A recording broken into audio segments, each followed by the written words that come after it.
ذرا اس سرکولیشن کو دیکھیے، اس سرکولیشن کو ذرا دیکھ لیجیے. یہ آدمی مطمئن نہیں ہے،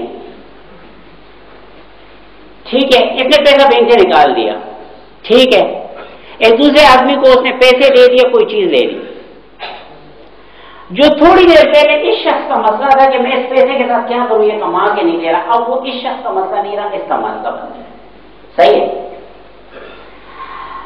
اس نے بھی وہ پیسے، اب وہ اس مصیبت اس کو پڑ گئی کہ میں اس کے ساتھ کیا کروں، یہی 4 آپشن اس کے پاس ہے. ٹھیک ہے، اتنا تو آپ سمجھ گئے کہ گھر تو لے کے نہیں جاتے یہ کوئی بھی. یہ کسی اور کے پاس چلا گیا، وہ کسی اور کے پاس چلا گیا. جو آخری آدمی تھا اس کے پاس اس کے سوا کوئی آپشن نہیں کہ اس کو بینک ہی میں رکھ.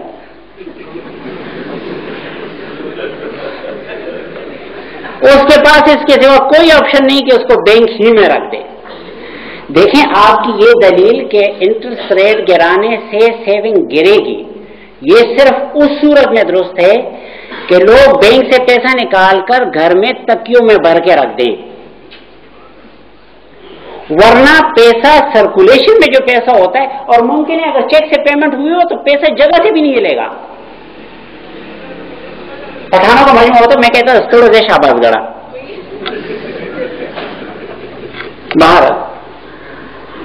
اور ایک بات میری دوستوں یاد رکھیے گا کہ بینک، اکنامکس، اسٹیٹسٹکس، یہ دونوں سائنسز یہ ٹوٹل سے تعلق رکھتے ہیں، ان کو اس سے دلچسپی نہیں ہوتی. بینک کو بالفرض اس بات سے کوئی دلچسپی ہے کہ میرے پاس ٹوٹل اتنی منی نہیں ہونی چاہیے، باقی اس کو اس سے دلچسپی نہیں کہ حال میں بیٹھے یہ کس کے اکاؤنٹ میں ہے. بینک کو اس سے کوئی دلچسپی ہے؟ اگر آپ نے نکال کے اس کے اکاؤنٹ میں بینک میں پڑی ہے، اس کو اس سے کیا دلچسپی کہ آپ کے اکاؤنٹ میں نہیں ہے نہ ہو؟ یہ غلط بات ہے. امپراپر جنرلائزیشن ہے جو یوز کی جاتی ہیں اور غلط یوز کی جاتی ہیں.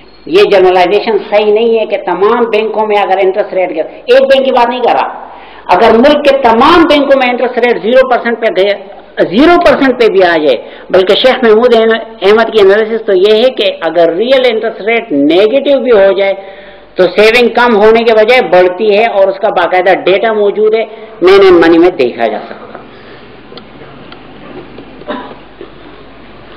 اب ایک مسئلہ ہے کنفیوز تھنکنگ کا.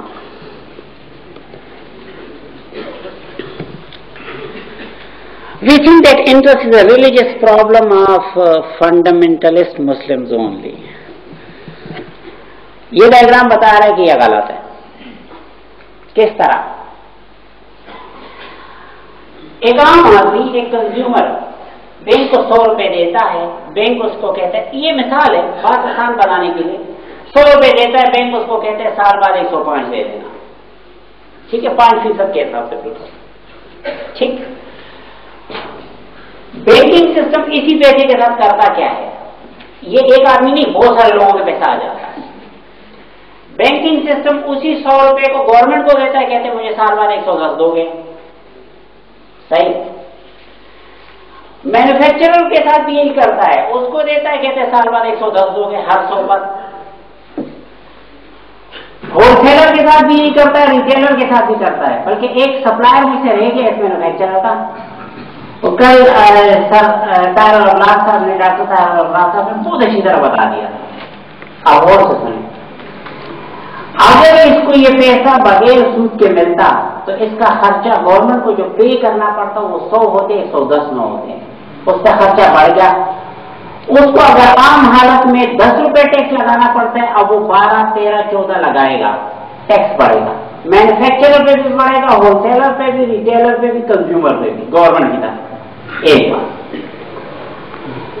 مینوفیکچرر کا خرچہ، مینوفیکچرر کو بیوقوف تو نہیں ہے، اس کا اگر خرچہ بڑھے گا، ظاہر ہے جہاں اس نے بہت ساری چیزوں کا حساب کرنا ہے، بجلی کا حساب کرنا ہے، گیس کا حساب کرنا ہے، بہت ساری اور چیزوں کا حساب کرنا ہے، اس نے اس کا بھی تو حساب کرنا ہے کہ سہولیت 110 دینے ہیں اور ٹیکس بھی دینا ہے جو اس کی وجہ سے بڑھ گیا. اس کو تو پتا نہیں ہے لیکن بڑھ گیا اس کی وجہ سے، اس کو وہ ٹیکس بھی دینا ہے. وہ ان سب کو بھی حساب کرے گا اور ان سب پر پھر وہ اپنا پروفٹ مارجن لکھے گا. بالفرض ان سب کا سم اگر 100 آ رہا ہے تو شاید وہ اس کو 15% سے ملٹیپلائی کر کے جو ہے نا 115 کر دے پائے.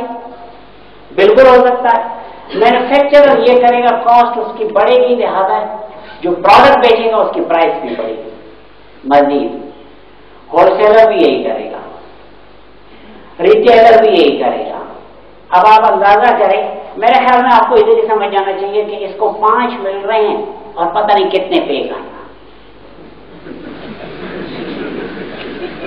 5 مل رہے ہیں، پتہ نہیں پے کتنا کر رہا ہے. ہر 100 پہ اگر ہم پر یونٹ بات کریں، ہر 100 پہ اس کو 5 مل رہے ہیں، لیکن ہر 100 پہ جو پے کر رہا ہے نا اس کی پتہ نہیں کیا حال ہے. اللہ بہتر جانتا ہے، میرے پاس اس کی ایکچوئل اسٹیٹسٹکس موجود نہیں ہے، لیکن اتنا تو دعوے سے کہا جا سکتا ہے کہ جب ادھر بینک کا انٹرسٹ ریٹ ان زیادہ ہوتا ہے، انٹرسٹ ریٹ آؤٹ کم ہوگا، لہٰذا یہ دعوے سے کہا جا سکتا ہے کہ ادھر پیمنٹ زیادہ ہو گئی ہے. اس کے کچھ نقصانات دیکھ لیں، کچھ consequences. Government, manufacturer, whole seller, retailer سارے یہ کام کرتے ہیں. کیا کرتے ہیں؟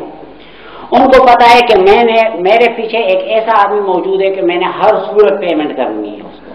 آپ کو پتا ہے لائبلٹیز جو ہے نا وہ رسک شیئر نہیں کرتی اور کہتے ہیں سب سے پہلے مجھے دو گے، تم بھی گئے باڑ میں، سب گئے باڑ میں. لہٰذا اس کو پتا ہے کہ سب سے پہلے اس کو اگر پیمنٹ کرنی ہے، نہ کی تو ڈیفالٹ ہو جاؤں گا، یہ ہو جاؤں گا، وہ ہو جاؤں گا. سب سے پہلے وہ اس کو کیا کرتا ہے؟ اس کے لیے وہ اگر امپلائیز کو ویجز کم پے کر سکتا ہے تو وہ کرتا ہے. آپ میں سے کتنے تعلیم یافتہ لوگ ہیں ان کے ویجز کم پے ہو رہی ہیں؟ وہ اس کی وجہ سے ہو رہی ہیں. لو کوالٹی کے پروڈکٹس بیچے جا رہے ہیں، لو کوالٹی کے پروڈکٹس بیچے جا رہے ہیں، کوالٹی خراب ہو رہی ہے، کوالٹی خراب ہو رہی ہے، اس کی وجہ سے ہو رہی ہے. پرائسز بڑھ رہے ہیں. میرے خیال میں اکنامکس میں اس کے کہتے ہیں کاسٹ پش انفلیشن. کاسٹ بڑھنے کی وجہ سے جو انفلیشن آتی ہے. عجیب بات ہے کہ لوگ انٹرسٹ کو جائز کرنے کے لیے انفلیشن کے پیچھے چھپتے ہیں اور اس بات کو سوچتے نہیں کہ آیا بھی اسی کی وجہ سے. اس کے علاوہ آپ کی انڈسٹری کاسٹ ان افیکٹو ہو جاتی ہے. کسی دوسرے ملک میں انٹرسٹ ریٹ کم ہے، آپ کے ملک میں انٹرسٹ ریٹ زیادہ ہے، تو کیا ہوا؟ آپ کی انڈسٹری کا کاسٹ زیادہ ہو گیا. میں اسٹریٹجک مینجمنٹ پڑھاتا ہوں، مجھے پتا ہے کہ اگر آپ کی سیل پرائس اور کاسٹ پرائس کے درمیان فرق کم ہو جائے وہ انڈسٹری کتنے خطرے میں ہے. ذرا یہ فرق ہمیشہ زیادہ ہونا چاہیے کہ اگلا ڈسکاؤنٹ دے تو یہ بھی ڈسکاؤنٹ دے سکے. اگر یہ فرق کم ہو جائے، اگلا ڈسکاؤنٹ دے دیں، یہ انڈسٹری بیٹھ جائے گی. آپ کی انڈسٹری کاسٹ انفیکٹو ہو رہی ہے. The beauty is that no one blames the banker. Banker کو کوئی الزام نہیں دیتا.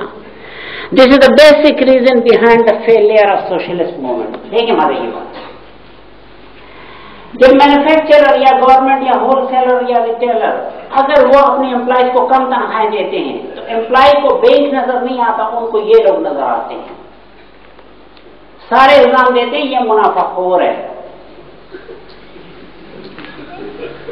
جب کنزیومر کو مہنگی چیزیں، لو کوالٹی کی چیز مہنگی پرائس پہ ملتی ہے، وہ کہتے ہیں یہ منافع خور ہیں، اس کو یہ نظر نہیں آتا.